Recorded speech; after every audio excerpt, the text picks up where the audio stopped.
ગુજરાતમાં ટૂંકા વિરામ બાદ મેઘરાજા ફરી સક્રિય થઈ ગયા છે અને ગઈકાલથી આજે સવારે 6 વાગ્યા સુધી 24 કલાકમાં મધ્ય અને દક્ષિણ ગુજરાતના 108 તાલુકામાં વરસાદ નોંધાયો છે. સૌથી વધુ વડોદરામાં પણ 4.5 ઇંચ વરસાદ નોંધાયો છે. ત્યારે આ વચ્ચે હવામાન નિષ્ણાત અંબાલાલ પટેલે વરસાદને લઈને મહત્વની આગાહી કરી છે. અંબાલાલ અનુસાર 15 ઓગસ્ટ બાદ વરસાદનું જોર વધશે અને બંગાળના ઉપસાગરમાં સિસ્ટમ સક્રિય થશે.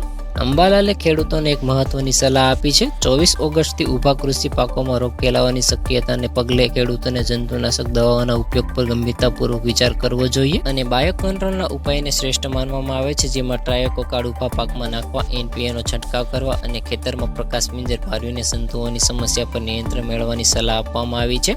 અને અંબાલાલ પટેલે આગાહી કરી છે કે 10 ઓગસ્ટ સુધી રાજ્યના વિભિન્ન વિસ્તારોમાં છૂટાછવાયો વરસાદ વરસશે અને 15 ઓગસ્ટે વધુ એક સિસ્ટમ સક્રિય થશે અને 16 થી 24 ઓગસ્ટ વચ્ચે ગુજરાત સહિત દેશના અનેક ભાગોમાં ભારે વરસાદ વરસશે. દક્ષિણ ગુજરાતમાં ભારે વરસાદની પૂરી શક્યતા છે, જેને કારણે નદીઓમાં પૂરની સ્થિતિ સર્જાઈ શકે છે.